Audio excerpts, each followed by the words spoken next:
Hello friends, നമുക്ക് ജർമ്മനിൽ ടെൻസുകൾ എങ്ങനെയാണ് pronounce ചെയ്യണമെന്ന് നോക്കാം. ടെൻസ് എന്ന് പറയുമ്പോൾ 10ൻ്റെ മൾട്ടിപ്പിൾസ് അത് പഠിച്ചു കഴിഞ്ഞാൽ പിന്നെ നെക്സ്റ്റ് 21 തുടങ്ങി 30 പഠിച്ചാൽ പിന്നെ എല്ലാ ലെറ്റേഴ്സും നമ്പേഴ്സും നമുക്ക് എഴുതാനായിട്ട് ഈസി ആയിട്ട് എഴുതാനായിട്ട് പറ്റും. അപ്പോൾ നമുക്ക് ടെൻസുകൾ എങ്ങനെയാണ് പ്രൊനൗൺസ് ചെയ്യണമെന്ന് നോക്കാം. അതിൽ സെയിൻ മാത്രം ഡിഫറൻ്റ് ഉള്ളൂ, ബാക്കിയുള്ളതൊക്കെ സിഗ് ചേർത്തിട്ടാണ് പറയുക. അപ്പോൾ ഫസ്റ്റ് 10നെ പറയണത് സെയിൻ, ഓൾറെഡി നമ്മൾ പഠിച്ചതാണ് സെയിൻ.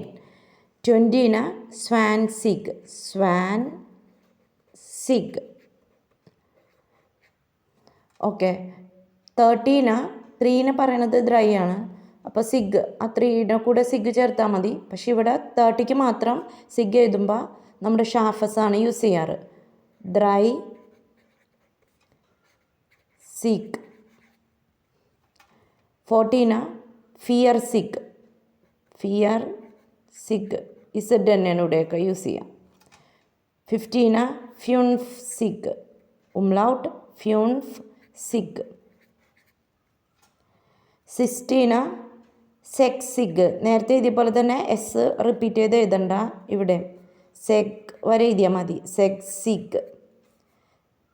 17ന് സീബന്നെ എഴുതൂല, സീബ് സിഗ്, സീബ് സിഗ്. 18ന് അറ്റ് സിഗ്, ആക്ട് സിഗ്. 19ന് നോയിൻ സിഗ്. 100 മാത്രം ഡിഫറെൻ്റ് ആണ്, നമ്മൾ ഇംഗ്ലീഷിൽ പറയുന്നതിന് കുറച്ച് സിമിലാരിറ്റി ഉണ്ട്. ഹുണ്ടേർട്ട്, ഹുണ്ടേർട്ട് 100ന് വേണമെങ്കിൽ നമുക്ക് ഐൻ ഹുണ്ടേർട്ട് 100 എന്നുള്ള രീതിയിൽ ഐൻ ഹുണ്ടേർട്ട് എന്ന് വേണമെങ്കിൽ പറയാം. ഇവിടെ ആകെ സിഗിൽ ഡിഫറെൻ്റ് ആയിട്ട് നിൽക്കുന്നത് ഡ്രൈ സിഗ്, ഷാഫസാണ് യൂസ് ചെയ്യണത് അവിടെ. ബാക്കിയെല്ലാം ഇസഡ് വെച്ച് തന്നെ.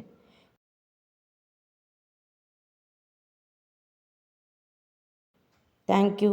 വീഡിയോ ഇഷ്ടമെങ്കിൽ ലൈക്ക് ചെയ്യുക, ഷെയർ ചെയ്യുക, സബ്സ്ക്രൈബ് ചെയ്യുക.